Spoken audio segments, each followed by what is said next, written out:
Hola, buenas.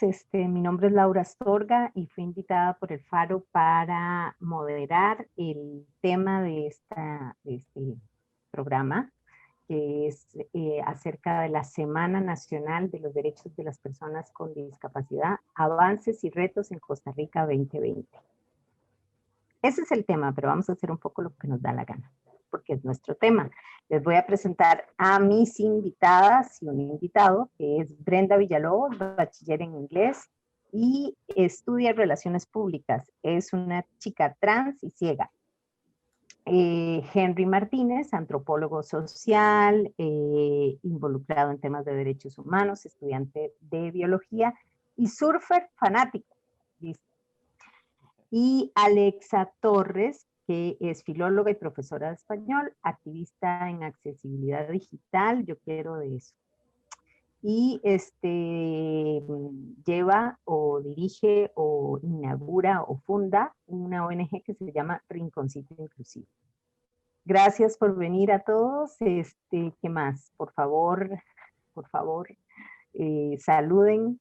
Creo que podemos atropellarnos, todos tenemos los micrófonos abiertos. Un rato, si vemos que no funciona lo de atropellarnos el discurso, entonces vamos dando por partes. Por favor, Brenda. Hola, hola, buenas noches a todos. Mucho gusto. Bueno, como ya me presentaron, mi nombre es Brenda.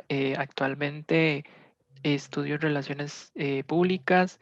Soy una chica trans venociega. Realmente estoy comenzando con mi tema de transición, entonces estoy un poquito nueva en esta experiencia, pero realmente ha sido bastante gratificante y me siento muy feliz por esto y también por haber sido invitada a este foro. Más bien, muchísimas gracias a todos. Bien. Alexa. Hola, hola, espero que todos y todas estén bien.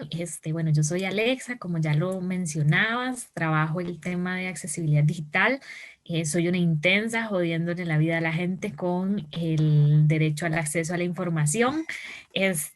Pero bueno, también trato de divulgar bastante información al respecto para que sepamos cómo garantizar este derecho. Creo fielmente que el derecho al acceso a la información es fundamental para el cumplimiento de otros derechos y el ejercicio de otros derechos. Entonces, pues nada, gracias por invitarme.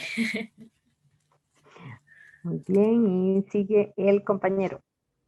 Claro, muy buenas a todos. De verdad, muchísimas gracias por el espacio. Yo encantado de compartir con dos mujeres a quienes admiro un montón, un montón. Esta vez, pues estamos acá únicamente personas con discapacidad visual, por si no se han dado cuenta, pero yo creo que eso no nos... Yo soy discapacidad motora. Ah, vos tenés discapacidad motora, es que no te presentás vos. Ah, Imagínate, o sea, que ahorita. nos haces chismear a todas las demás y vos no te presentas, eso no se vale. Ahorita Pero voy, bueno, entonces, ahorita voy, Henry. qué dicha, me alegra mucho porque ya iba a decir yo que íbamos a hacer un gran intento por incluir otras vivencias, ¿verdad? Con las que podemos empatizar. Yo creo que yo soy muy activo en el tema de la difusión de nuestras condiciones, de la cultura inclusiva, de la cultura del respeto, pero sobre todo de nuestros derechos a decidir, ¿verdad? Entonces, bueno, un gustazo estar acá. Muchas gracias. Bueno, ahora entonces ya sigo yo. Soy Laura Astorga, soy soy directora de cine, pero yo creo que como aquí en la cultura del cine son temas de verdad de segundo o tercero o quinto orden, entonces diría que lo que más soy es activista y autora de una serie de emprendimientos sociales.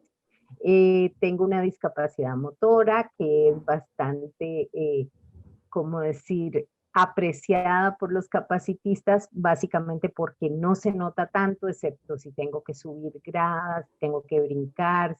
Si me hago una damisela en apuros, nadie lo nota, pero no me da la gana. Entonces tengo un signo externo, creo que es el mismo de ustedes, un bastón, pero no es un bastón blanco, ¿verdad? Es un bastón de apoyo que prácticamente lo uso como una espada, porque como hay muchos espacios planos, entonces me lo pongo, digamos, debajo del brazo, como si fuera un paraguas. y cuando llega a un espacio que no es plano, entonces ahí lo uso. Entonces la gente está súper molesta, que les parece que todo es mentira.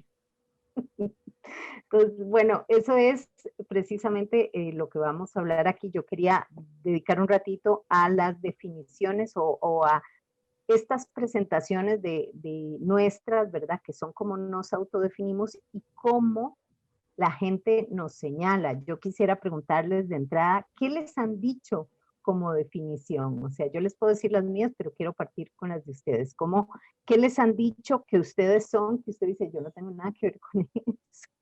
Mi experiencia no es esa, no me interesa esa categoría, que casi siempre son categorías que tienen que ver con la exclusión, con la lástima, con el capacitismo, en fin, cuéntenme. Bueno, si quieren, decimos de entrada la definición de capacitismo que tiene cada uno y cada uno. Perfecto. Bueno, voy a empezar yo, porque Dale, hablé y se me dale, olvidó Henry. que tenía el micrófono abierto. Para mí, el capacitismo es medir a todas las personas de acuerdo con un estándar que alguien se inventó. Es ver a la discapacidad antes que a la persona. Y como la discapacidad no la tenemos nosotros, sino que es una condición de afuera, entonces la gente ve al bastón y no ve a Alexa. Ve a la silla de ruedas y no ve a María, ¿verdad? Ve el síndrome de Down y no ve a Juan, ¿verdad? Y además creo que el tema del capacitismo está muy, muy permeado por lo que creemos que es, entre mil comillas, normal, ¿verdad? Entonces, si no te ajustas al cuerpo de un hombre alto, joven, no estás en todas las capacidades, ¿verdad? Porque entonces desde el capacitismo decimos que es que la gente mayor ya no es tan funcional para el trabajo. Desde el capacitismo decimos que las personas ciegas tal cosa o tal otra. Desde el capacitismo decimos que las mujeres como menstruan, entonces no deberían hacer tal o cual cosa. Desde el capacitismo también se dice que ciertas chicas no son mujeres porque no tienen útero o no menstruan, o, ¿verdad? Todos esos discursos, ojo, no solamente en temas de discapacidad, ¿verdad? En todos los No. temas. No, y aquí voy a agregar algo yo para después pasar a que nos cuente Brenda qué piensa ella. El capacitismo es tan severo que también cuando tenés un momento como de fragilidad temporal o como discapacidad temporal, que es que estás enyesada o enyesado o estás convaleciente de algún tipo de padecimiento, mismo COVID, o sea, misma situación, yo conozco...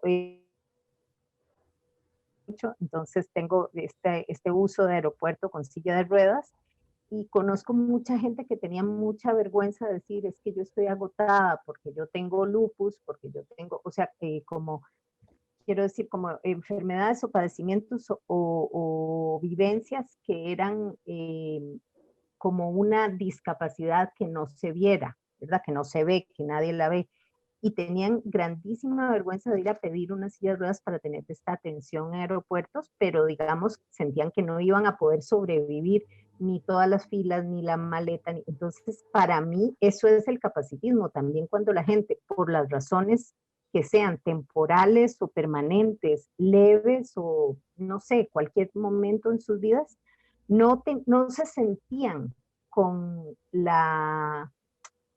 con la posibilidad de pedir apoyo, digamos, institucional, que ya está regulado por la IATA, que es la que está con aviones y aeropuertos, para pedir ayuda. Y a mí eso me parecía atroz. O sea, yo a mucha gente le tuve que decir, vos tenés derecho a esto, tenés derecho. O sea, no tenés que ni llevar un certificado médico.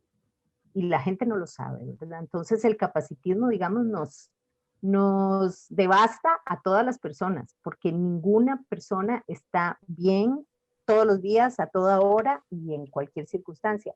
Y a lo que decía el compañero Henry, yo diría que más que lo normal, yo he empezado a cambiar esa palabra para decir lo habitual.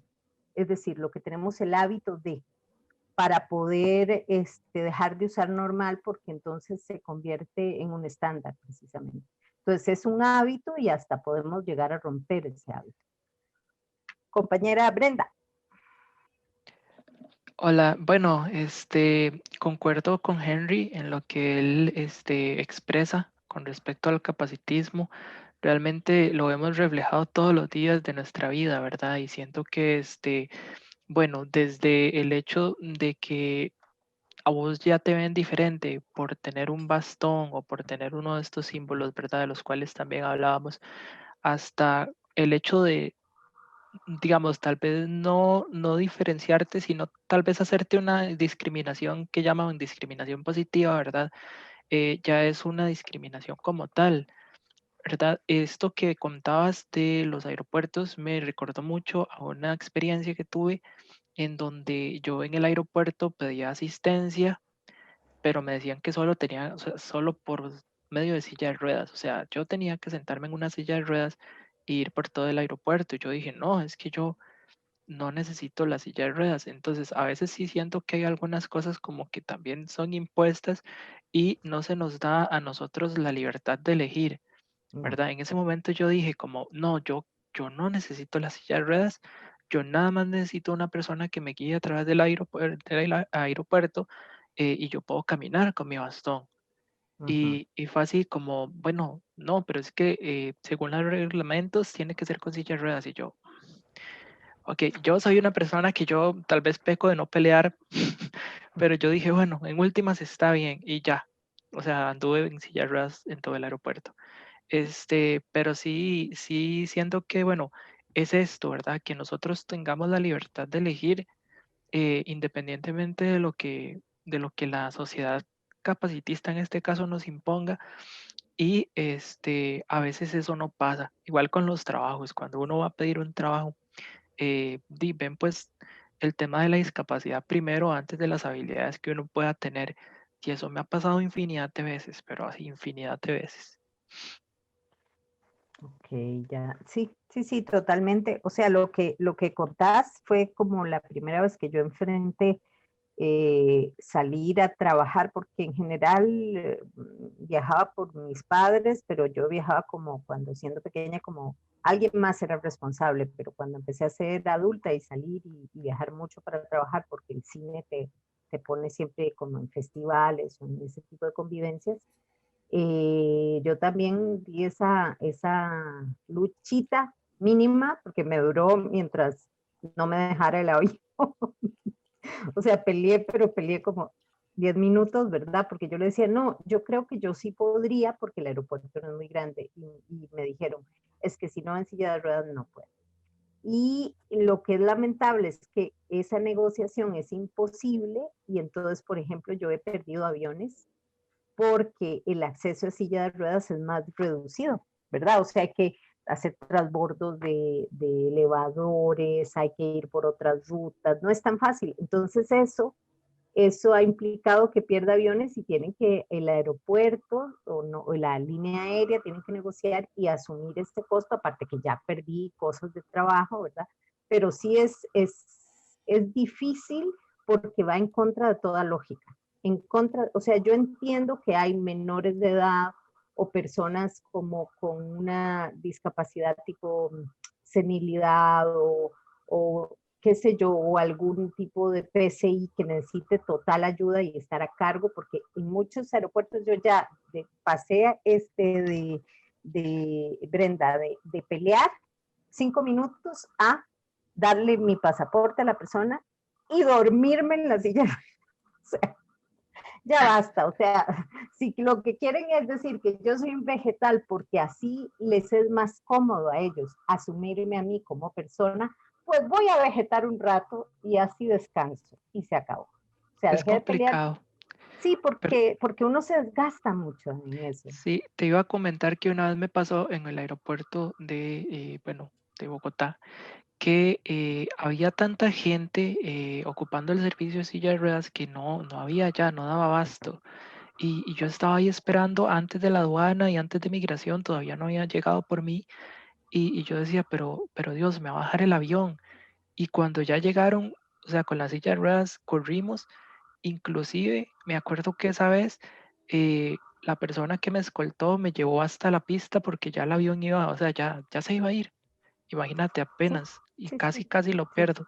Pero sí, es como eso, o sea, la libertad de elegir de uno, de quedar reducida, porque qué tal, si en ese momento no me hubieran forzado a ir en una silla de ruedas, yo perfectamente hubiera podido conseguir a cualquier otra persona que me escoltara caminando y no hubiera tenido que estar Claro. corriendo.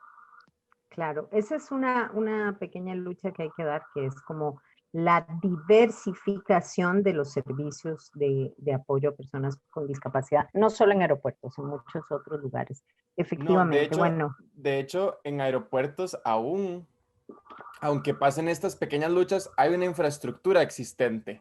Pero por ¿qué lo pasa menos. cuando hablamos del tren urbano o cuando Ah, sí, hablamos de la periférica o de los buses sí, interprovinciales, ¿verdad? sí, sí, sí, no, es una pesadilla, tenés razón. O sea, el aeropuerto, sí, por eso es que una termina aceptando, porque uno dice, bueno, aquí por lo menos hay un ente internacional que está operando sobre todos y no está a cargo del país, pero en nuestros países ninguno, casi ninguno tiene ese tipo de servicio en otros espacios.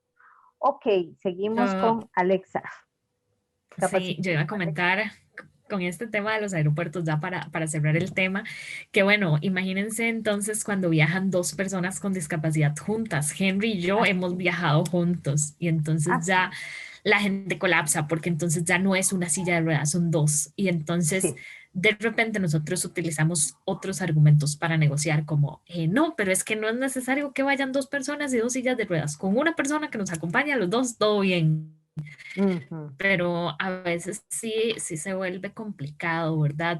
Y yo creo que el capacitismo también va en ese sentido, en que si no cumplís con el estándar, entonces la sociedad te limita. Tu poder de decisión, ¿verdad? Entonces otra persona que entre comillas, si cumple con el estándar establecido, toma las decisiones por vos, porque quien decide en el aeropuerto si usas una silla de ruedas o no, es otra persona. ujú, Quien ujú. decide, por ejemplo, en el servicio civil, cuando se hacen las pruebas psicométricas para personas con discapacidad, para empleabilidad de personas con discapacidad, ¿quién decide las adaptaciones de esas pruebas? Personas sin discapacidad, ¿verdad? Personas que eh, muchas veces ni siquiera se han acercado tanto a esta realidad nuestra y entonces asumen cosas y toman decisiones de acuerdo con estereotipos, con prejuicios, etcétera. Entonces, para mí, una de las afectaciones más grandes de esta sociedad capacitista es eso, el que nos limita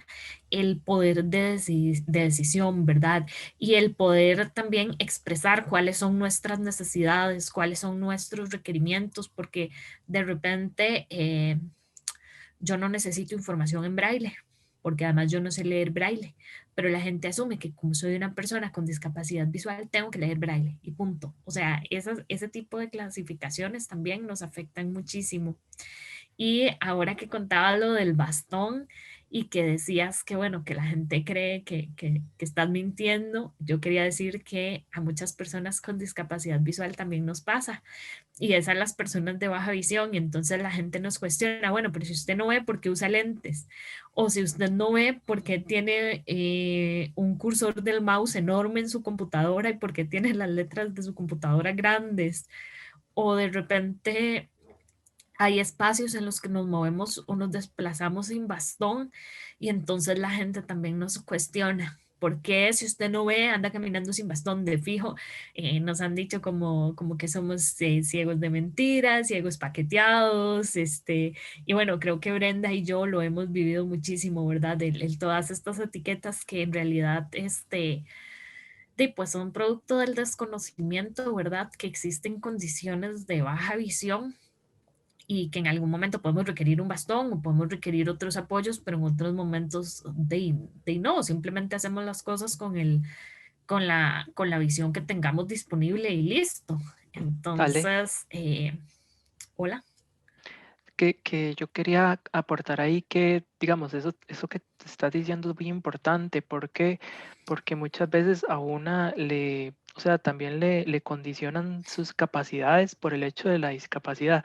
Por ejemplo, a la gente uno le pregunta, ay, usted cocina, ¿y cómo hace? Uy, qué carga. Entonces ahí vamos a la otra cara de la moneda, ¿verdad? Donde se crea toda esa tontera de la sobre, ¿cómo se llama esto?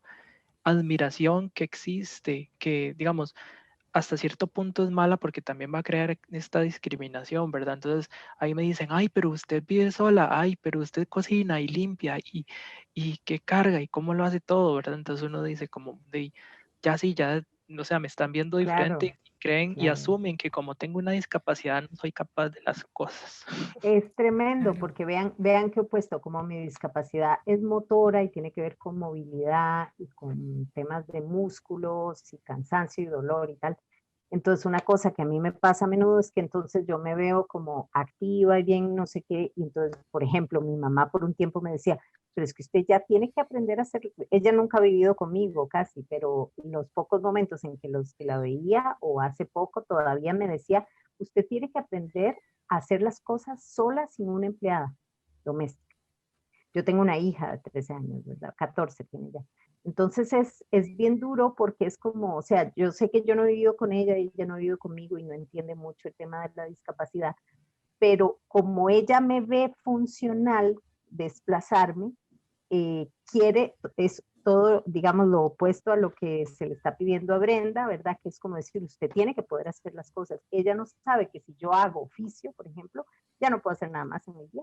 Se me acaba toda la fuerza muscular, o sea, se me acaba del todo. Entonces, digamos, mi posición es, yo tengo ayuda de una señora porque yo puedo hacer un 10% de las cosas que implican una independencia para poder moverme, para poder hacer otras cosas, ¿ves? Pero digamos, a vos, digamos, a mí se me fuerza desde el capacitismo a que sea, a que busque mi independencia, pero como, no sé cómo decirlo, como una carga y como un sacrificio que yo tengo que hacer. En cambio, yo sé perfectamente que si yo no hago esas funciones, yo quedo con la energía necesaria para poder hacer un montón de trabajo intelectual. ¿Ves? Laura, pero Ujú. perdón que te interrumpa, a mí me parece que también eso va ligado al género, ¿verdad? Ah, Porque de total, el repente sacrificio, total. sí, a mí también me decían, usted tiene que aprender a hacer todo sola en la casa, usted tiene que aprender a limpiar, usted tiene que aprender a cocinar, tiene que Ujú, aprender a lavar, etcétera, y que todo le quede ujú. bien. Que aunque usted no vea que ahí está sucio, pueda limpiar y le pueda quedar bien limpio, porque si no, cuando usted se case, su marido, bla, bla, bla, ¿verdad? Hijo, Entonces, también me parece que es una, o sea, sí, pues hay que ver estas cuestiones de manera interseccional, ¿verdad? También como total. a veces, pues el género también nos influye bastante. Yo no sé si a Henry en algún momento le han dicho que carga porque limpia o que tiene que aprender a hacerlo todo solo porque si no, cuando se case, No, a ver, pero La esposa va a salir corriendo porque no puede limpiar. Ajá. a mí sí me dicen que qué carga cuando limpio, que qué bueno que lo hago, Ah, porque es que en mi caso, en el caso de que un hombre lo haga, es algo de aplaudir. En el caso de claro, una mujer es una obligación, ¿verdad? Para la sociedad. Es sí. el mismo tema con los padres solteros, ¿no? ¿Qué carga? Usted es padre soltero. ¿Quién le dice eso a una mamá soltera? Nadie, ¿verdad? Nadie. Entonces, es exactamente lo mismo. Y yo pienso eso. Una vez, Alexa y a mí, voy a contar una anécdota que siempre cuento. Estábamos dando unos talleres sobre sexualidad y discapacidad, que, bueno, es el tema en el que yo trabajo, ¿verdad? Porque creo que además es en el tema en el que más se nos ha cercenado el derecho a la Ujú, información sobre nuestro propio cuerpo. Pero ujú, bueno, el punto es que entonces dábamos unos talleres y en una ocasión me tocó dar un taller solo y hablando de los miedos ligados a qué me daría miedo si yo viviera mi sexualidad con ciertas condiciones de discapacidad, una chica me encara y me dice, mira, si yo tuviera una discapacidad visual, a mí me daría muchísimo miedo que me grabaran cuando estoy teniendo un momento de intimidad, ¿verdad? Y entonces mi cara de, ¿what? ¿Verdad? Fue épica, obviamente. Entonces ella me pregunta, ¿nunca lo habías pensado? Y yo le digo, no, bueno, debería buscar en Google, pero no, nunca lo he pensado, ¿verdad? Y, y entonces se lo comenté a Alexa porque a mí me pareció muy gracioso y me pareció muy interesante. Y entonces Alexa me dice, hey, ¿cómo nunca lo has pensado? Es decir, a mí me enseñaron a no dejarme tomar fotos en general, a cuidarme de un montón de cosas y yo le dije, ¿por qué a mí no me enseñaron a cuidarme entonces? Bueno, porque el género está metido en cómo nos educan, ¿verdad? exacto, porque no hay páginas que ofrezcan varones en, mercados pedófilos pornográficos. Por supuesto. Es Por muy supuesto, difícil que ofrezcan varones en esa posición, pero menos tampoco, adultos. pero tampoco hay una educación para educar Sí, a sí. hombres de no abusar, de Ah, no, no, nada, ¿verdad? O nada, sea, nada, es que nada. ese es el punto. A ustedes las educan para no dejarse abusar, para no sé qué, porque es que luego la culpa va a ser de ustedes, ¿verdad? Para la Sí, sociedad. pero yo les tengo que contar que la desgracia es que nos educan para huir del abuso o tratar de prevenirlo, jamás para responder al abuso y a la agresión. Para eso sí que no nos educan. O sea, más bien nos desactivan el chip de respuesta, como decir, inmediata o biológica, no diría biológica, pero como de acción-reacción, nos lo desactivan a las mujeres. O sea, a las mujeres nos empujan y nosotras o sea, la socialización hace que nosotras, cuando nos empujan o nos pegan, digamos, bueno, pero negociemos. En cambio, lo que debería suceder es que devolvamos el golpe con un puñetazo, ¿verdad? Que eso haría que por lo menos el otro no tenga ganas de volver a intentar a pegarte porque vas a responder. Por supuesto, e incluso el tema de denunciar, ¿verdad? No, yo no voy a Ah, sí, denunciar porque es que quien me está agrediendo es mi papá, es que es mi hermano, sí. es que es mi mamá. Y aquí quiero poner otra cosa sobre la mesa para ver qué piensan ustedes, porque así como está este tema del género, cuando se atraviesa por la discapacidad, también es muy problemático, porque es que, por ejemplo, hay personas con discapacidad que sufren violencia y no pueden denunciar porque la policía no habla lesco o porque la única persona que se comunica con ellos es alguien de su familiar. Y si yo le digo a mi mamá, que es la única que sabe comunicarse conmigo, que mi padrastro me está abusando, no me va a creer y no va a querer denunciarlo probablemente.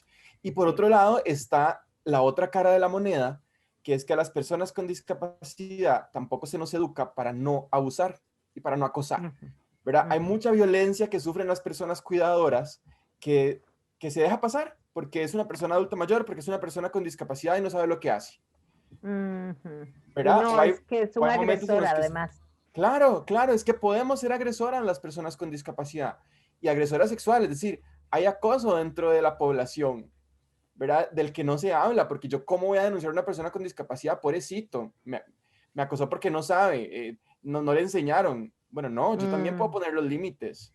Claro, claro. Pero también, Gen, es cómo se va a ver a esa persona, ¿verdad? Si es una mujer sin discapacidad, pareja de un hombre con discapacidad, por ejemplo, y esa mujer va a denunciar cierta situación de violencia, de abuso, es muy probable que no se le crea, porque entonces con todo este estereotipo de que las personas con discapacidad somos angelitos, que nos portamos bien y que no hacemos nada malo, entonces no, jamás. Esa es una mentirosa y se va a estar aprovechando de la situación del pobre hombre, ¿verdad? Cuando en realidad no es así, cuando en realidad pues sabemos de que sí hay personas con discapacidad que son muy violentas, que son demasiado acosadoras, pero también está esta otra parte de cómo la sociedad te va a señalar y te va a juzgar si denuncias esa situación. Sí, sí, estamos siempre frente a un montón de paradojas que tienen que ver con que es mejor que ustedes crucen un aeropuerto caminando con una persona que les guíe, que les vaya llevando, a que pierden el avión porque tienen que usar una silla de ruedas.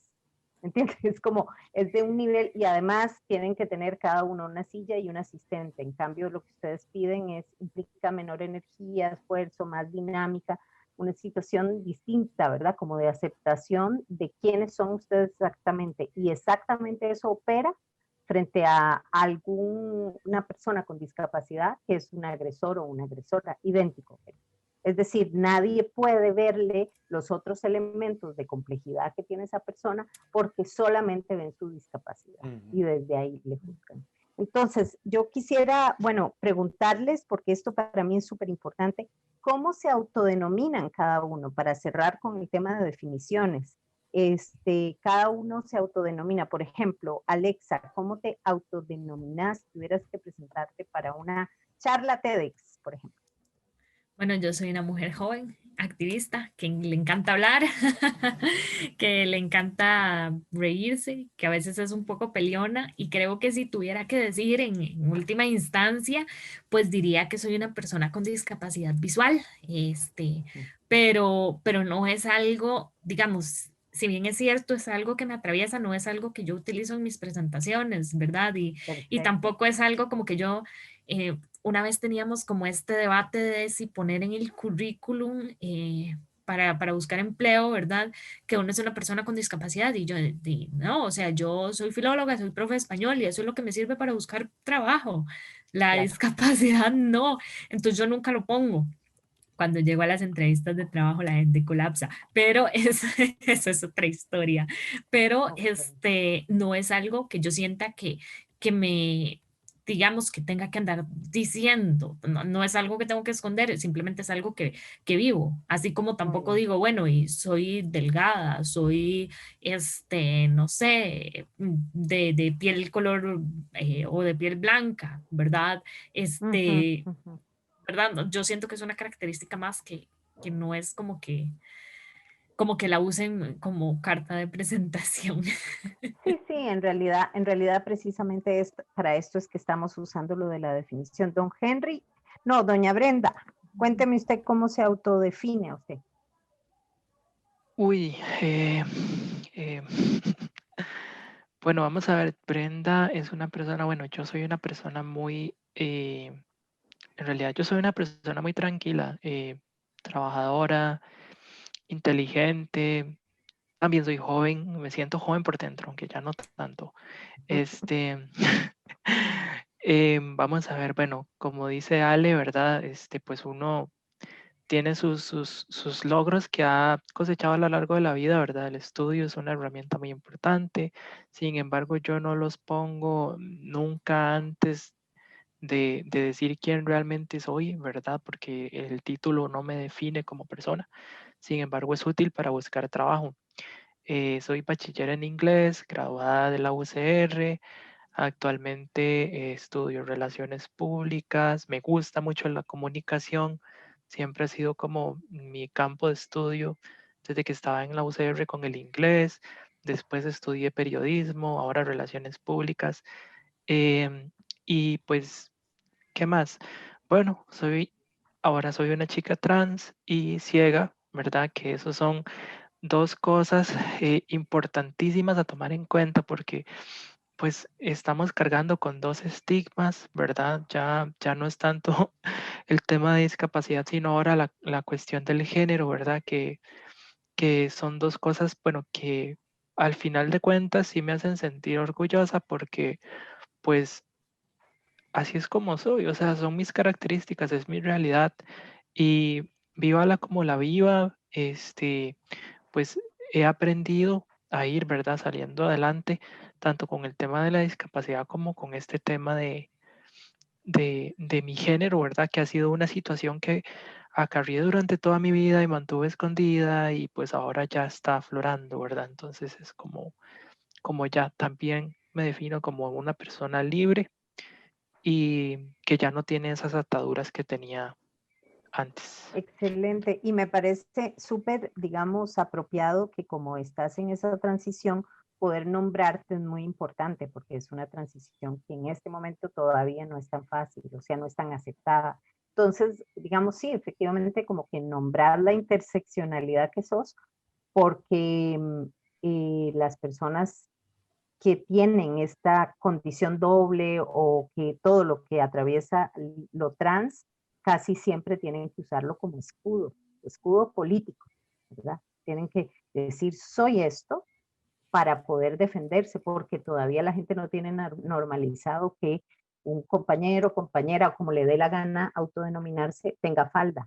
Digamos, como si tiene falda y bigotes, como, ay, qué raro, ¿qué será? Entonces, como hay toda esta conversación, es como decir, no te importe, yo me autodefino de esta manera. Entonces, me parece muy bien, pero ojalá que haya un momento en donde ser trans, no ser trans, ¿me entiendes? Sea una cosa tranquila, tranquila, igual que ser ciega o tener una discapacidad. Henry, vos rápidamente. Claro, pues yo soy una persona una persona compleja y creo que dentro de todo eso está mi condición de discapacidad, pero también mi posicionamiento político. Yo creo que trato de ser una persona bastante posicionada y de buscar la coherencia, que no siempre es fácil, ¿verdad? Y he ido pues entendiendo que muchas de las cosas que hacemos es político, es todo en realidad, ¿verdad? Tiene una posición por detrás, desde nombrarnos, como lo hace Brenda, hasta qué deporte hago, por qué hago ese y no otros, ¿verdad? Y cómo asumo incluso una representación de, no sé, una representación nacional, una representación laboral, una representación de cualquier tipo, cómo la asumo, desde dónde, qué mensajes puedo dar en qué espacios, ¿verdad? En qué espacios nunca hemos tenido voz las personas con discapacidad.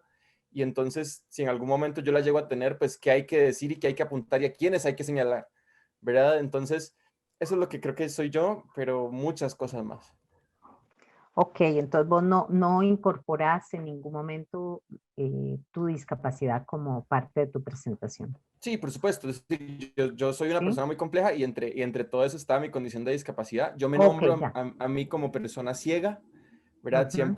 Siempre hago hincapié en eso y a la gente a veces le molesta, ¿verdad? Porque es que Ujú. no vidente les parece más correcto y yo siempre les digo, mira, entonces, ¿por qué no decís que vos no sos periodista?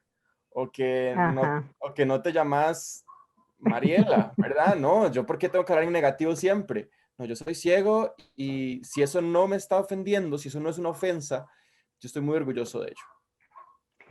Ok, les voy a contar la mía. En general no es algo de lo que hablo, sí cuento que soy activista en derechos humanos, en feminismos y discapacidad o diversidad funcional, lo llamo yo. Pero si tengo que decirlo, digo que soy bípeda o trípeda, depende de los otros. O sea, ni siquiera depende de mí. Depende desde el arquitecto, arquitecta que hizo un edificio, hasta de que si en un espacio me dan el brazo para subir gradas, pues no uso el bastón. O hay una baranda, no uso bastón. Había una anécdota divertida, es que me invitaron al Festival de Tasco en México, que Tasco es una ciudad que es toda, ella, toda encuesta, toda. Es que, digamos, personas ahí en silla de ruedas lo veo muy difícil, pero muy difícil. Y entonces, me decían mis amigos y gente como un poco capacitista, la verdad, ¿cómo vas a hacer para caminar en Tasco? Pues fíjense que la maravilla de Tasco, la maravilla de esta ciudad es que como ellos ya asumen que son todos encuesta, o sea, que a cualquier persona bípeda, le va a costar subir las cuestas de esa ciudad, la mayoría de las paredes de esa ciudad tienen baranda de todas partes, digamos, como decir, la acera, hay acera o no hay acera y hay baranda pegadas a las paredes.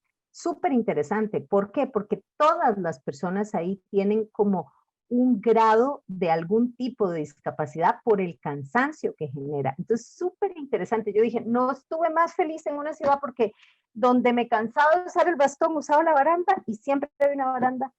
Qué pena, o sea, todo el mundo dramatizando, porque yo iba a estar en Tasco, feliz me la pasé, o sea, con gran independencia, porque me pude mover a muchos lugares agarradita de las barandas, así de simple. Entonces, para que vean cómo realmente es el contexto de las personas, de lo que las personas piensan y de lo que las personas construyen alrededor de una ciudad. O sea, esa ciudad dijeron, no, esto es terrible, pongámosle a todo el mundo baranda que se pueda, y entonces todo el mundo se agarra de la baranda. Quien se siente un poco cansado, agarra la baranda. Punto. Como si fuera, no sé cómo decir, una liana para trasladarse. Pues es una situación muy paradójica para mí porque efectivamente si no hubiesen esas barandas, ese lugar sería muy hostil para alguien como yo o para cualquier persona que esté cansada, que sea un poco mayor, que tenga, no sé, algún padecimiento del corazón, o sea, de todo. O sea, ahí sin baranda, realmente no sería una ciudad tan agradable. Pero bueno, quería contar esto porque de verdad que somos súper diversos en nuestras características y nuestras formas de afrontarlo, ¿verdad? Aquí me dice que hay retos país y yo quisiera partir con Henry ahora en retos país. ahí puedes de verdad abordar lo que te dé la gana, desde quejas hasta, hasta algo que pensás que hay que destacar, pero bueno, después vamos a ver avances, porque entiendo que tal vez tengamos que todos terminar más pronto de lo que pensaba por el hecho de que te tenés que ir, ¿cierto? Claro, no, y me disculpo por eso también, No, perdón. pero no hay problema, no, teníamos una hora, pero por favor, contanos. Claro, retos. Hay un reto, yo encuentro tal vez tres principales. El primero es entender que las personas con discapacidad tenemos que estar en todos los espacios. Es decir, no podemos simplemente decir, bueno, vamos a habilitar las escuelas y vamos a habilitar los bancos para que si algún día trabajan puedan llevar plata ahí. O vamos a habilitar, no. Es que, ¿qué pasa? Es que, ¿qué pasa si yo voy a la cárcel? Es que, ¿qué pasa si yo Claro. soy quien cuida a mi mamá o a mi pareja en el hospital? Y el Ujú. hospital está hecho para que las personas con discapacidad estén en la camilla, pero no para que sean las cuidadoras. ¿Qué pasa? ¿Verdad? ¿Por qué no hay personas con discapacidad en la televisión y no en la Teletón? ¿Verdad? A mí me alegra mucho que Laura esté moderando esto, justamente por eso, porque yo crecí sin ver a personas como yo como referentes, ¿verdad? Claro. Sin ver a personas como yo, más que en la novela fingiendo o teniendo el final feliz de su vida porque volvió a ver, pero no un presentador, una presentadora de televisión, una deportista a quien se le tratara como igual. Y ahí voy al segundo reto, y es que creo que todavía, por más políticas de inclusión, seguimos siendo tratadas como ciudadanas de tercera clase, Sí, ¿verdad? así es. Ujú. Porque al final, por ejemplo, yo que hago deporte, ¿verdad? Me doy cuenta de que todo está demasiado segregado. Es decir, ¿cómo es posible que todavía sigamos hablando de deporte y de paradeporte y de deporte Ay, especial? ¿Verdad? es una Son tres vergüenza. categorías aparte, es una vergüenza. Es decir, tenemos los futbolistas hombres, sí, toda la plata para ellos, no sé qué, ¿verdad? Todo lo que se pueda. La difusión, la mediatización. Actualmente se está haciendo un esfuerzo por incluir a las femeninas, ¿verdad? Al fútbol femenino, pero todo lo que no es fútbol y lo que no es hombre-mujer cae dentro de todo lo demás. Y entonces el paradeporte está ahí. Cuando se hace un evento paradeportivo, no tiene la misma difusión. Por supuesto que no tienen patrocinios, ¿verdad? Porque las empresas quieren al deportista hombre, joven, guapo, en su marca. A Keylor, digamos. No es guapo, pero sí, todo lo demás. Y entonces, pero no quieren a Henry, porque es que tiene una discapacidad y eso les sirve para decir que son inclusivos y les sirve para decir pónganse la mano en el corazón y donen en Teletón, pero no les sirve para impulsar el deporte. Tienen que empezar a vernos como iguales, como profesionales, como deportistas, como lo que sea. Y el tercer reto es que nos falta mucho trabajo para que las personas con discapacidad nos apropiemos de nuestros procesos, ¿verdad? Todavía, lamentablemente, el asistencialismo y la idea de que somos dependientes y de que nos tienen que tener lástima está muy afianzada en nosotras mismas, ¿verdad? Y creo que esa es la principal lucha que tenemos que dar ahorita, a lo interno de nuestra población, convencernos de que no tenemos que esperar a que nos caiga el cielo, de que tenemos que participar activamente en política, en la comunidad, en lo que sea, exigir directamente, ¿verdad? Y ahí tenemos, por ejemplo, chicas como Nicole, que se han puesto la camiseta y, bueno, actualmente es Ujú. regidora municipal, pero Correcto. si no, ¿qué pasa? Si no somos como ella o como yo, como Alexa, o como vos, Laura, o como Brenda, digamos, o Ujú, como muchas otras personas ujú, empoderadas, vamos a estar ujú. simplemente ahí esperando a ver qué deciden, ¿verdad? Pero lo interesante para mí, Henry, es que si nosotros estamos aquí en este espacio hablando de esta manera, otras personas puedan vernos, Eso, escucharnos, ¿verdad? exactamente. Para, Ajá. para tener lo que se llama representación simbólica. Y además con variables, o sea, una se autodenomina deficiente visual. ¿Cómo era, Alexa? No, con ¿Cómo era? discapacidad visual. Discapacidad visual, discapacidad Ujú. visual. Discapacidad visual, vos ciego, Brenda ciega, yo bípeda o trípeda, depende de mi entorno y las personas que me rodean. O sea, súper diferentes los cuatro, ¿me entienden? Entonces, si un niño, un adolescente, una niña nos ven o nos escuchan, de alguna manera le estamos diciendo, usted tiene permiso de estar, de existir, de manifestarse, de soñar con hacer política, soñar con hacer deporte, soñar con hacer cine. O sea, soñar, si uno parte de sus sueños es ya hacer transición de género, de sexo, pues eso también es algo con lo que puedes soñar. Para mí la representación simbólica, bueno, me dedico a eso, ¿verdad? Cuento historias, entonces para mí la representación simbólica es incluso más poderosa que la política. O sea, mientras veamos a Nicole, mientras nos veamos entre nosotros como entes públicos, como seres que viven una vida pública, creo que vamos a poder hacer parte de estos retos país. Para mí la percepción y la autopercepción es fundamental y, por ejemplo, ahí también el relato simbólico. Alexa. Bueno, yo concuerdo con los retos que plantea Henry, ¿verdad? Pero además de que del reto de que las personas con discapacidad estamos en todos los espacios, creo que existe el reto de que además de que somos activas, ¿verdad? Estamos como agentes activos y estamos en toma de decisiones, ¿verdad? Porque entonces es muy bonito, así que los chiquitos y las chiquitas con discapacidad vayan a la escuela, pero quienes deciden sobre sus procesos, quienes deciden sobre sus necesidades, sobre sus requerimientos, sobre sus apoyos, son las maestras de educación especial o las maestras de la escuela, el director de la escuela, la directora, pero nunca ellos y ellas, nunca se nos escucha, nunca se nos toma en cuenta para la toma de decisiones, cuando en realidad son nuestros procesos, ¿verdad? Y cómo cuesta esa apropiación que decía Henry.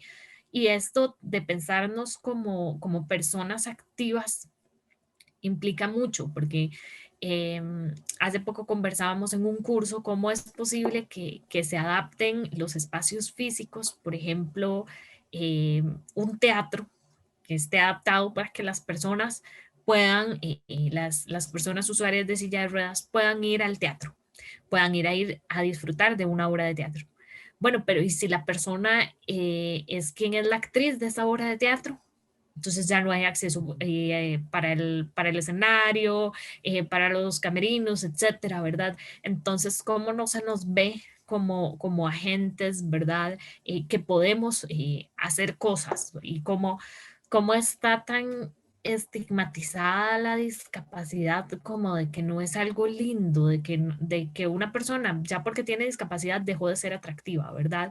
Dejó de ser, vamos a ver, dejó de ser elegible para un anuncio de televisión, a no ser de que sean los anuncios de la Teletón, como decía Henry.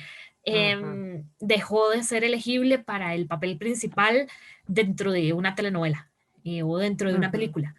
Entonces, eso me parece importante, me parece que todo esto está ligado con mitos y estereotipos que venimos arrastrando desde hace muchísimos, muchísimos años y que en ese sentido necesitamos información y necesitamos información adecuada, digamos, como país, porque muchas veces la información, lo que reproducen los medios algunos medios de comunicación es en relación con la lástima, ¿verdad? Con el pobrecito o con el vean que carga, es un superhéroe o una superheroína, ¿verdad? Porque fue a la escuela y sacó buenas notas y es como, y si no, ya.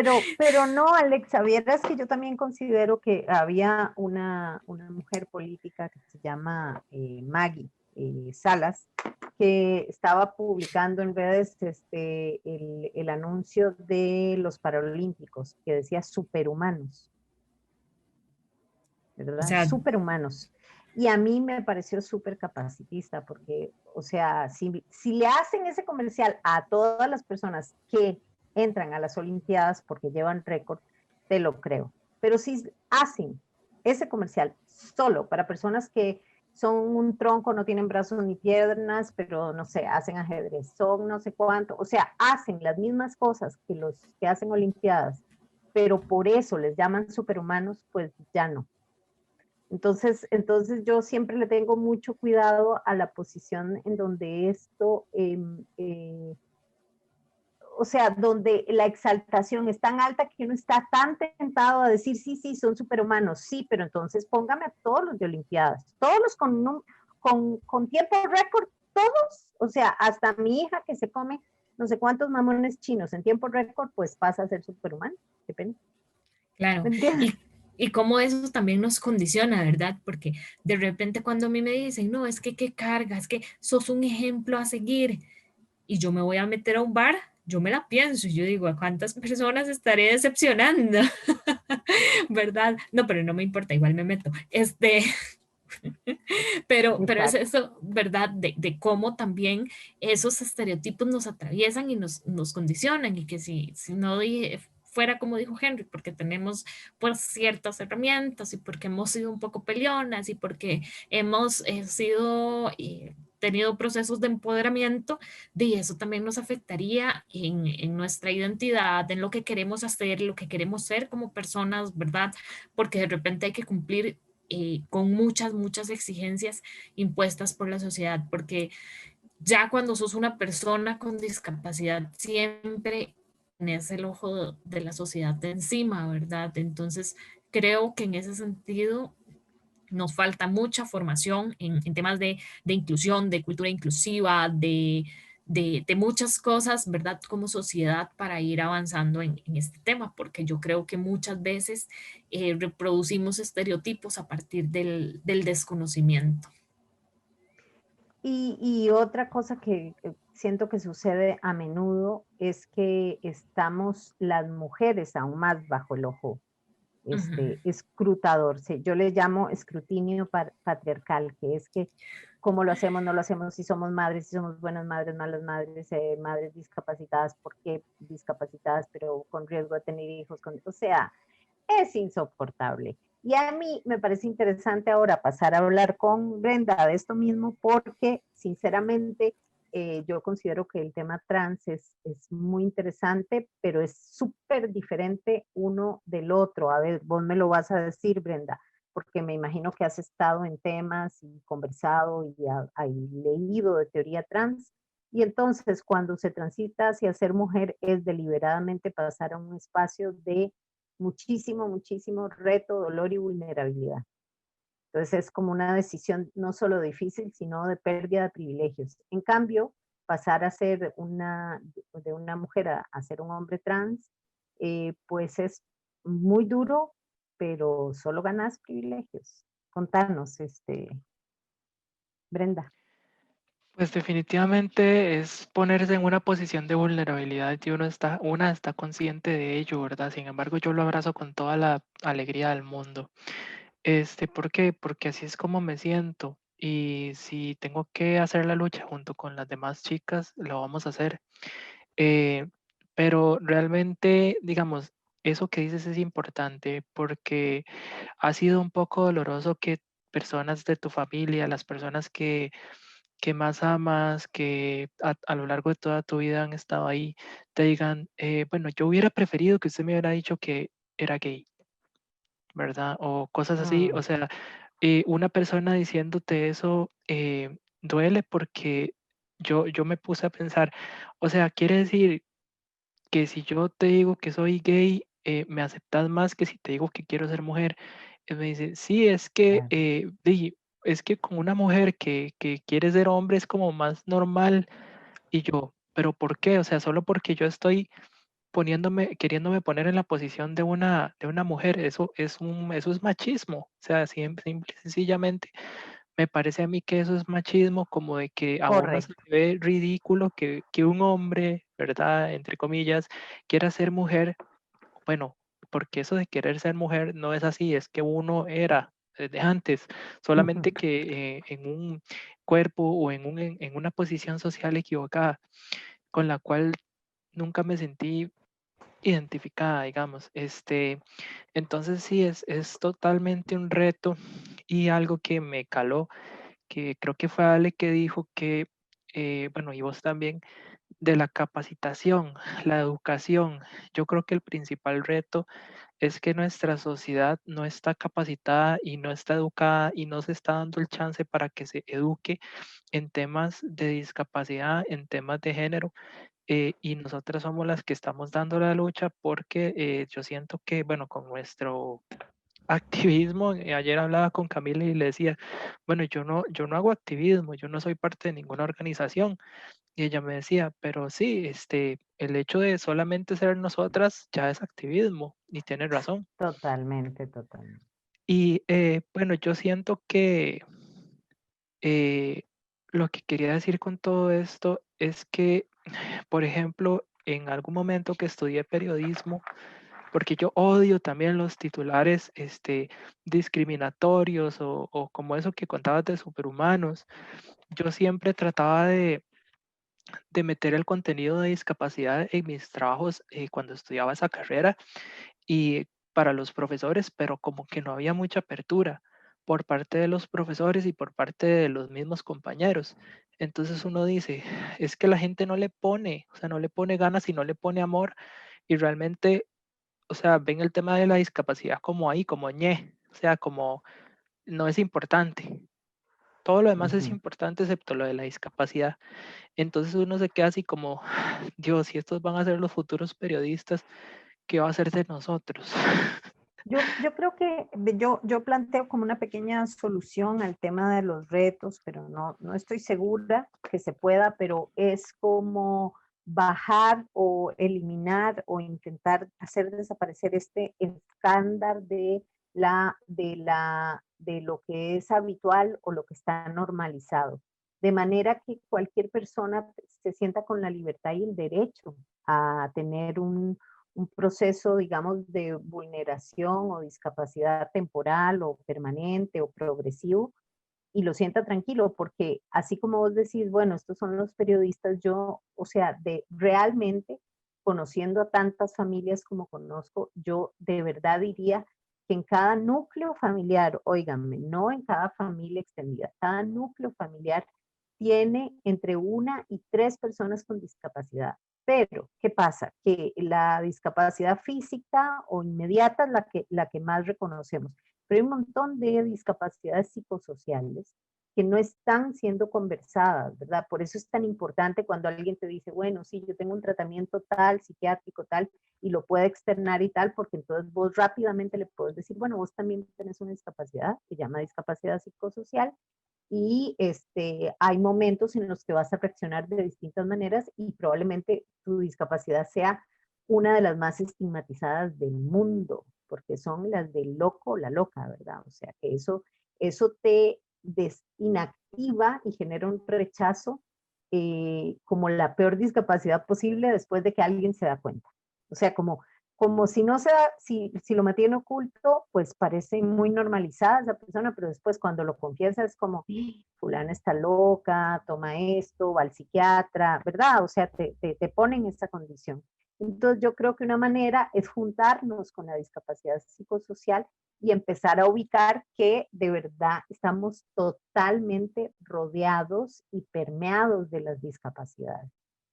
Eso podría permitir que estos periodistas o estas personas o los maestros o las maestras tengan un familiar con eso, no sé si me explico, y puedan empatizar un poquito más, tengan un elemento para hacer empatía. Y es Pero como bueno, hacerlo más visible, es a lo que ajá, te refieres. Pero yo también siento que eso viene ya desde el sistema, ¿verdad? El sistema claro. educativo, yo no sé hasta qué punto tiene, por ejemplo, bueno, sé que se dan guías sexuales en el colegio y en la escuela, si no me equivoco, pero en qué punto de toda esa formación de los niños se les habla sobre personas con discapacidad, sobre cómo tratarlas, sobre cómo o ni siquiera sobre cómo tratarlas, sobre cómo saber de ellas y qué tienen que hacer, qué tienen que pensar. Porque, bueno, por ejemplo, yo tengo sobrinos pequeñitos y ellos, o sea, nunca hablan nada sobre mi tema de discapacidad. Y ahora con el tema de transición ha sido complicadísimo porque mi hermana me dice, pero ¿cómo le vamos a decir que usted, bueno, ahora va a ser mujer? Y el otro día mi sobrinita me vio con las uñas pintadas y se quedó paralizada, ¿verdad? Y era así como, y entonces ya mi hermana le dijo ahí como una excusa, pero yo siento que, digamos, todo este tipo de temas, aparte de que se tienen que abordar desde la familia, también se deberían de abordar desde el sistema educativo, ¿verdad? Sí, sí, es como que además de educación sexual, hubiese clases de inclusión, por ejemplo, una cosa Ven, así, pero como es una que materia. yo también creo que mucho de eso, o sea, se reproduce a partir de los estereotipos y de los miedos de los adultos que a veces le transmitimos a los niños, ¿verdad? A los Porque niños, claro. primero que nada, a veces creemos que no podemos hablar con los niños, digamos, de manera abierta porque qué miedo que se dé cuenta que la vagina se llama vagina y que el pene se llama pene. Entonces les decimos cosas como el pipí, el pitillo, etcétera, ¿verdad? Y ese tipo de acciones que van como, eh, vamos a ver, como también discriminando a la niñez, creo que son importantes, ¿verdad? Porque entonces no les hablamos de X cosa porque no, porque qué pecado. Y les vamos generando miedos. O sea, yo me acuerdo que una vez yo iba caminando, pues ahí por el centro de Cartago, y un chiquito le preguntó a la mamá que porque yo andaba con ese palo, y así le dijo. Y entonces la mamá le dijo, que no, que cállese, que le va a oír y que qué vergüenza y que no sé qué. Y yo, pero hey, señora, suave un toque, o sea, no le voy a pegar al Claro, chiquito, no, tranquila, y es totalmente normal la pregunta. O sea, por el chiquito ve supuesto. una muchacha y un palo. Dice, ¿qué va a pasar? Por supuesto, entonces, ¿cómo también le vamos transmitiendo esos miedos, esas inseguridades y esos estereotipos a las personas, ¿verdad? Entonces, a los niños y a las niñas y les vamos generando esa resistencia a preguntar, a curiosear, ¿verdad? A estar ahí. Y me parece que eso va mucho desde nuestras casas y desde, sí, por supuesto, desde el sistema educativo, pero es que imagínate que las guías de educación sexual incluso plantean un montón de actividades que no están pensadas para que personas con discapacidad puedan participar. Sí, entonces Claro. se pierde totalmente el contenido de discapacidad. Por supuesto.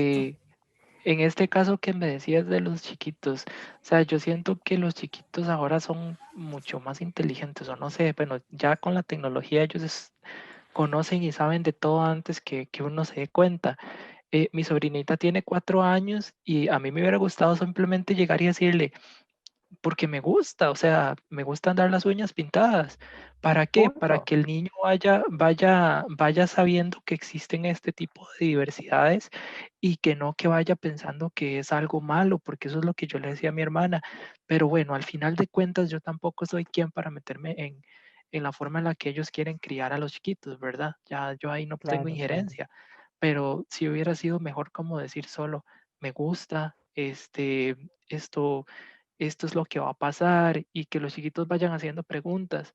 Pero bueno, también es porque ya está en la edad de discriminar eso de género, ¿verdad? De qué es lo Sí, femenino y qué es lo masculino. Entonces, es lo, tremendo eso, lo es que no tremendo. quieren es que se le haga una confusión a la chiquita en la cabeza, pero bueno, me Y parece un poco justo tonto. lo que queremos es que haya una confusión que, que permita que nosotros, o sea, que nadie termine aferrado a un género, sino que sinceramente la gente pueda asumir que alguien que se pinta las uñas y usa bigote, pues también está bien y tiene todo su derecho a existir como le dé la gana en el tránsito, en un lugar, en otro, y además temporal, no necesariamente rígido. Perdón, creo que Henry se iba a despedir. Sí, yo quiero despedirme con un comentario y es que a mí me llama la atención, Brenda, eh, que para no generarle confusión a una chica o a un chico, se piensa en no hablarle de las cosas. A ver, ¿cómo es? ¿Verdad? Si no le queremos generar confusión, entonces le contamos mentiras, cuentos infantiles, y cuando Y le descubra la verdad, escondemos sí se va a cosas. confundir y le escondemos cosas. Y entonces, ¿qué pasa? ¿Verdad? A mí me generaron confusión muchísimas veces con prejuicios, ¿verdad? Porque es que lo que me dicen es, uy, mira, es que no, tales personas tienen tales y tales características, y yo me lo creo. Hasta sobre mí mismo me generaron confusión y me dijeron, así son los hombres. Y cuando yo me di cuenta que no me gustaba el fútbol, yo dije, uy, qué raro. Seré gato, seré Seré, gato. ajá, sí, ¿será que soy vaca, dragón, verdad? Decir, ¿por qué no se nos habla las cosas por su nombre? ¿Verdad? Eh, yo tengo una anécdota con esto y es que una vez en una comunidad indígena en Boruca, para ser preciso, la primera vez que yo fui en calidad de turista, yo no estaba trabajando, no estaba haciendo nada allá, estaba conociendo. Cuando me di cuenta tenía un montón de niños y niñas a mi alrededor. Obviamente no era por guapo, ¿verdad? Ni porque les pareciera divertido, era porque tenía un bastón, ¿verdad? Y entonces ellos lo primero que hicieron fue preguntarme, mira, ¿qué es eso? ¿Por qué lo usas? ¿Cómo se usa? ¿Verdad? Y entonces, inmediatamente yo les expliqué, vean, es que así como la gente usa lentes, yo uso esto para poder caminar. Ah, mira, ay, ¿cómo se usa? No sé qué. Bueno, ya lo empezaron a jugar con él y en algún punto eso perdió diversión. Imagínense, el bastón es lo más aburrido de la vida, ¿verdad? Y lo siguiente que me preguntaron fue, eh, vamos a ir a jugar a la posa, ¿venís? Y para mí eso fue muy significativo, porque no me preguntaron, vamos a ir a jugar a la posa, ¿podés? Ajá, ajá. Me dijeron, venís, porque es que ellos habían experimentado lo que se sentía cerrar los ojos y usar un bastón. A partir de eso, lo único que les parecía raro de mí, ya no era raro porque ya habíamos jugado con eso, ya lo habíamos hablado y entonces los niños y las niñas son subestimadas en Sí, nuestra sí, sociedad y yo creo que todo el pueden tiempo. enseñarnos mucho más sobre inclusión. Yo pienso que hay gente que siempre dice, los niños son crueles, hacen más bullying. No, hacen bullying porque les enseñamos a discriminar y a tratar Correcto, diferente y a tratar con violencia, ¿verdad? Entonces al correcto. final quienes estamos confundidos y confundidos yo creo que somos la gente grande. Los adultos. No Estamos muy de somos abuelas. acuerdo Bueno, con eso. yo me despido, agradezco muchísimo por el espacio, tengo por razones de fuerza mayor tengo que ausentarme, pero sigan con la conversa y de verdad muchas gracias, felicidades al Faro y a todo el equipo de producción. Muchas Muchas gracias, gracias. Henry. Entonces, un abrazo, Gracias, Henry. Hen. Gracias. Otro, Ale, Yo, Brenda, Laura, chao. Chao. yo quisiera ir cerrando, porque también hay que ir cerrando, a ver si ustedes dos señoras ven avances. O sea, socialmente o en este periodo y tal, que tengan que ver con el tema de discapacidad. Si no los ven, lo hablamos directamente, ¿verdad? Para mí, digamos, es un gran retraso que exista la Teletón todavía por muchísimas razones, pero la más poderosa es acerca de la autopercepción, la percepción de otros y el relato simbólico. A mí ahí me parece nefasto y si no acabamos con la Teletón, no vamos a tener posibilidades de contar que somos otra cosa. Pero esa es mi posición, digamos. Y veo avances, sí, en fin, mi papá es una persona que trabaja en temas de discapacidad de manera activa a nivel internacional, entonces digamos, yo por él sé cosas, pero es muy difícil que esas cosas se combinen con una autopercepción de lastimera y absolutamente inútil, o sea, que nos inutiliza frente a otros. Entonces, al final, mi posición es que siempre la ley nunca va a estar antes del uso de la cultura, de cómo culturalmente percibimos una cosa u otra. Entonces, me parece que es más urgente que nos autopercibamos y otros nos perciban o que nos contemos relatos de otro tipo. ¿Vos, Alexa? Yo creo que hay avances. A ver. El que existas vos así súper empoderada, el que exista Brenda, Henry, son súper avances, ¿verdad? Bueno, Quizá hemos contado con ciertas oportunidades que nos han permitido llegar donde estamos. Otras también las hemos conseguido ahí a punta de pleitos, ¿verdad? Pero vamos a ver, yo sí siento que hay ciertas iniciativas, pues ciertos esfuerzos de cambio, ¿verdad? Y hay medios de comunicación alternativos, ¿verdad? Y el hecho de que estemos acá, pues hablando de este tema no es casualidad. Entonces, creo que también son pequeños avances que hay que darles mayor difusión, que hay que darles mayor empuje y mayor acompañamiento, pues súper bien, pero yo sí siento que hay avances. De repente pienso en los niños y las niñas y quiero que crezcan porque siento que no son los mismos niños y niñas de hace algunos añitos cuando yo estaba en la escuela, ¿verdad? Si bien es cierto, el sistema educativo tiene muchas debilidades, también siento que pues la sociedad y ahí hay algunos esfuerzos en temas de educación muy aislados, pero que han hecho que esta generación de niños y niñas sean eh, como que tengan mayor disponibilidad o menor miedo a preguntar, a curiosear, ¿verdad?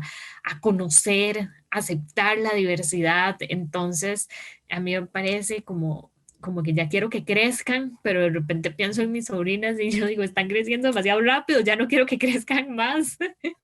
Entonces es una confusión, ¿verdad? Pero me parece que hemos ido caminando muy lentamente hacia una Sí. sociedad más inclusiva.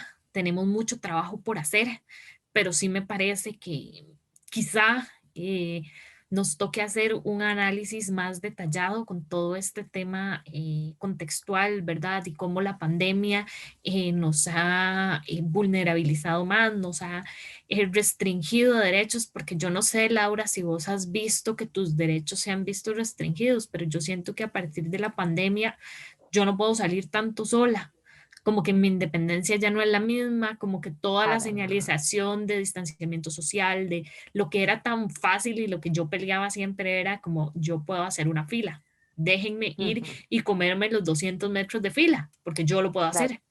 claro. Ahora ya eso no es accesible porque ya la fila está pues distanciada, ya no siento cuando las personas avanzan, ya no siento dónde inicia y dónde termina la fila, entonces em, siento que tal vez la pandemia, al menos a mí sí me ha hecho retroceder un poquitillo en ese sentido, pero también creo pues eso, que se están construyendo. Nos aísla, o sea, en el fondo yo lo que he Exacto, sentido es aislamiento, sinceramente. exacto, Pero sí. a todas las personas, pero las personas con discapacidad ya teníamos aislamiento de previa, entonces este es feo.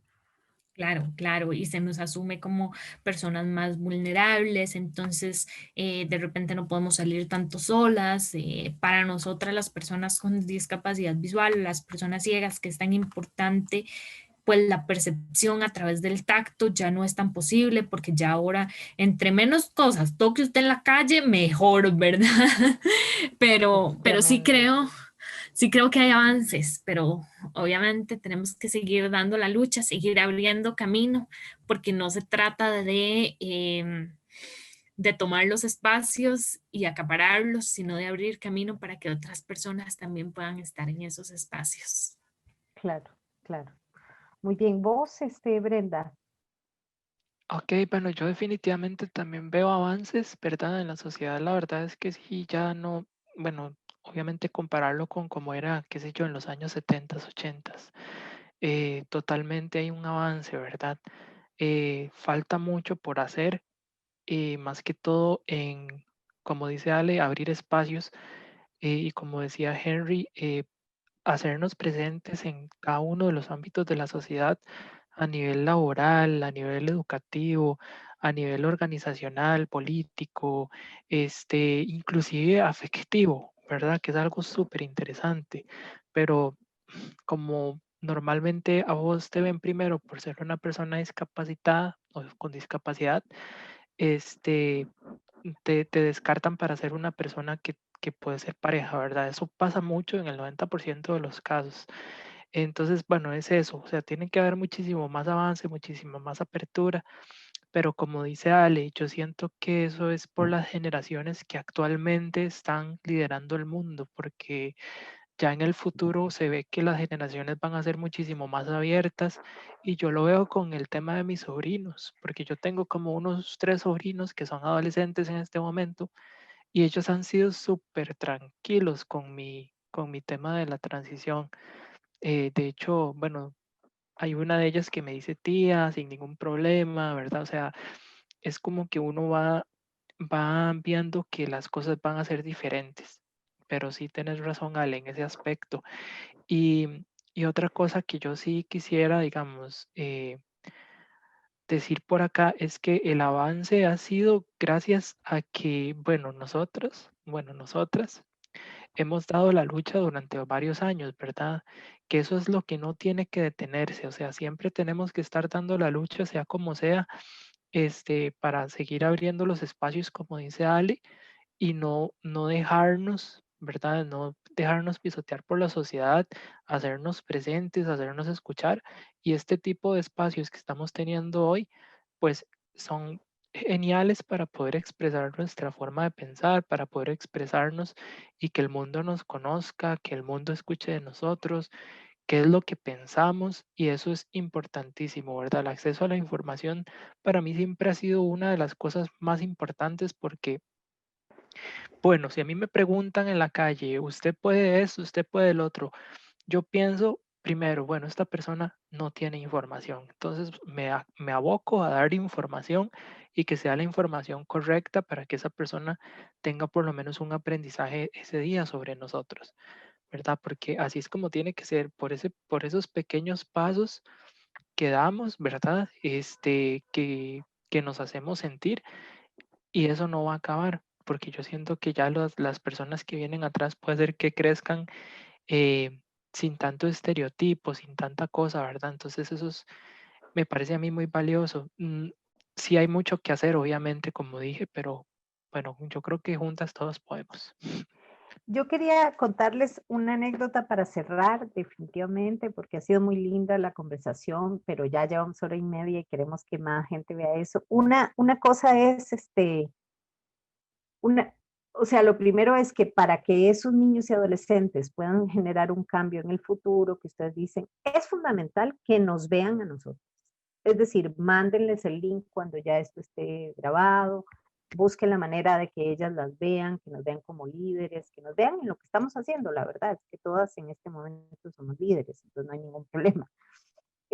Pero eso se llama relato simbólico y eso implica que ellos van a estar acostumbradas y ellos, sobrines, a ver esta diversidad activa socialmente, luchando, trabajando, soñando, etcétera. Eso es fundamental. Porque si no, lo que hace, o sea, si no los ven, se sigue repitiendo, digamos, lo que nosotras vivimos y que nos ha costado tanto romper. Luego, esta es una recomendación para que cualquier persona que quiera indagar acerca de discapacidad. Sin embargo, a ustedes les va a costar porque puede ser difícil, que es una serie que está en Netflix que se llama Deaf You, que es como sordo, tú sordo, y que es como una serie chick flick, un poco mala, la verdad, pero me encanta, donde todos los protagonistas son personas con sordas o con deficiencia del habla o con distintas cosas, y entonces van a una universidad. Es como de las Kardashian, como un reality, pero de esa universidad. Y es muy chick flick porque aborda cosas muy superficiales, pero a mí eso me interesa. No me fijé exactamente si tenía descripción, o sea, como ¿cómo se dice? Como audiodescripción, creo que es difícil que tenga, pero podría ser que ellos, por tener un proyecto tan radical, sí se hayan metido en el ride de tener una audiodescripción, ¿me entienden? Entonces, habría que explorar, pero para cualquier persona que tenga interés, ahí hay un abordaje que a mí me gusta mucho, sinceramente, porque es como, también las personas con discapacidad pueden ser Kardashians, o sea, gente muy tonta, muy superficial, pero el solo hecho de plantear toda una serie de, no sé, 10 capítulos con esas características y que no son gente que está fingiendo ser, para mí ya eso es un hallazgo enorme. Y luego lo otro es la anécdota de que yo digo que, bueno, a mí me cuesta ver avances porque todavía existe la Teletón. Sin embargo, mi papá es digamos, mi discapacidad es una mutación genética. Y mi papá es de Taras de Cartago. Resulta que taras se llaman taras, adivinen por qué. Bueno, taras se llama taras porque hay muchas personas con discapacidad, porque la gente que migró desde España y descendían de judíos sefardíes que por mucho tiempo se había mezclado solo entre ellos, o sea, que se casaban entre primos y tal. Entonces, muchas personas en Taras, incluso si ya perdieron su apellido judío sefardí, ya perdieron todo el vínculo, siguen teniendo discapacidades. Hay una familia entera con una discapacidad auditiva gravísima, digamos, como que va deteriorándose y todos son así y tal. Y entonces mi asistente de dirección en mi película Princesas Rojas, era de Taras y era de ahí, era de esa familia, y él ahora tiene un implante coclear, pero en ese momento tenía un audífono y tal, y siempre comentábamos el hecho de que Taras de Cartago era porque habían en cada familia un montón de personas con discapacidades de distinto tipo, ¿verdad? Entonces, digamos, que ya no hayan pueblos o zonas que les llamen, todos son tarados, ¿verdad? Ya es un avance, o sea, Taras quedó en el pasado, se quedó así el nombre, pero quedó en el pasado. Entonces, para mí eso sí, la verdad es que sí representa un avance, pero es un poco lento, sin embargo. Creo que sería todo, muchachas. Muchas gracias por venir, muchas gracias al público que nos ve y buenas noches, porque entiendo que van a verlo en la noche. Y un saludo para todos. Gracias, Alfaro, por esta oportunidad.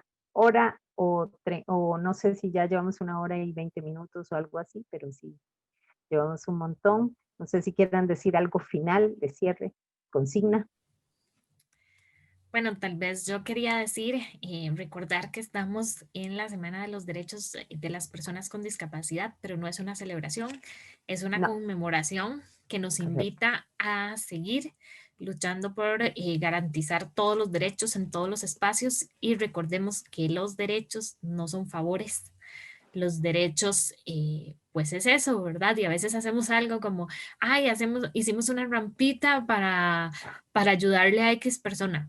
No, no, o Ujú. sea, perdón, esa persona tiene derecho a transitar por donde le dé la gana y tienen que estar los accesos, punto.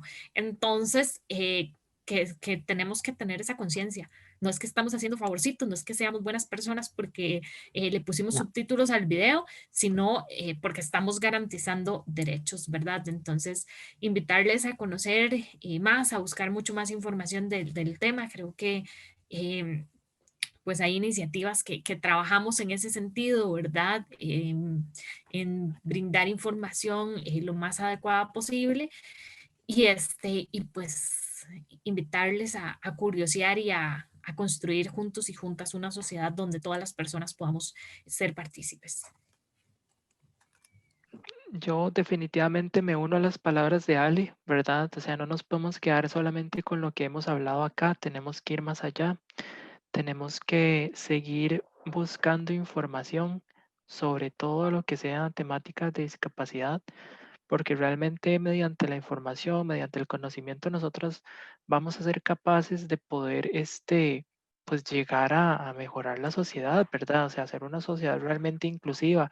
El cambio comienza por cada uno, cada una de nosotros y nosotras. ¿Por qué? Porque si nosotras nos quedamos estáticas, pues no avanzamos en cualquier ámbito de nuestra vida.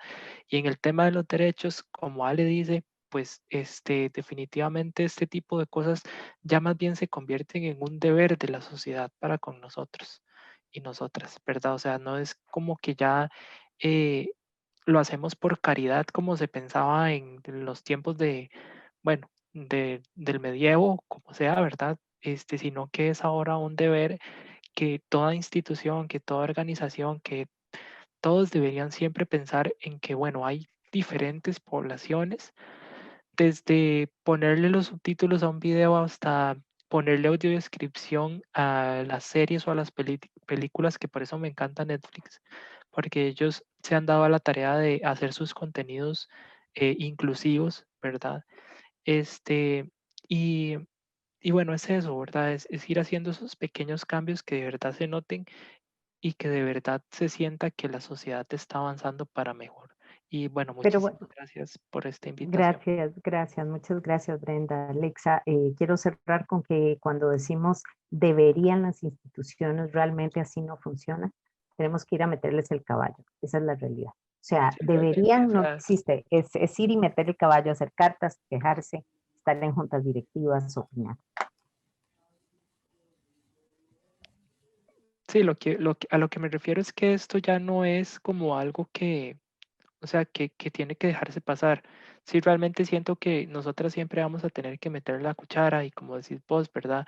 Pero es algo que se tiene que dar, se debería de Sí, dar. sí, sí, se debería, pero digamos el debería lo tenemos que asumir en presente y en primera persona, eso es lo que les digo, porque yo no veo ninguna posibilidad de que la cosa progrese si no hay una intervención, y a veces esa intervención no va a ser bonita. ¿Me entienden? O sea, quiero cerrar con esto porque me parece importante. Acerca de la ley 7600, en los espacios, yo antes usaba carro, entonces los espacios para parqueo muchas veces estaban siempre ocupados. Entonces yo desarrollé como un mecanismo medio extraño, pero que parece que es válido, que es que yo andaba con una copia de la ley siempre subrayada así con fosforescente, y entonces cuando veía que estaba en el espacio o no había espacio o no lo habían hecho, igual parqueaba, y entonces llegaba alguien a regañarme o algo pasaba, o cuando encontraba carros sin identificación de discapacidad parqueados en esos espacios, yo llamaba al 911 y si tenía tiempo, ¿verdad? No siempre tenía tiempo. Y estas personas se apersonaban, yo les explicaba, es que hay que hacerles entender la ley a ellos.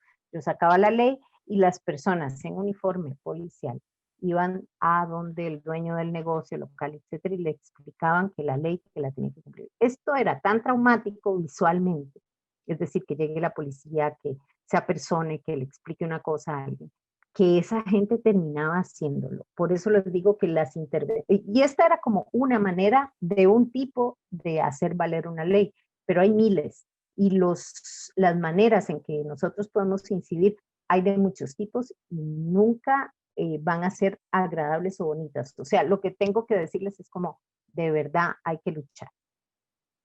O sea, hay que luchar y no siempre va a ser pacífico. Muchas gracias. Entonces, compañeras, creo que en algún lugar se fue la luz. Entonces, creo que la otra compañera no está. Muchas gracias. Ya volvió. Ya volvió. Buenas Sí. tardes, buenas noches. Nos vamos y, bueno, agradecerle al Faro por el espacio y a la compañera Camila Marín que está en control. Un beso. Muchísimas Pronto.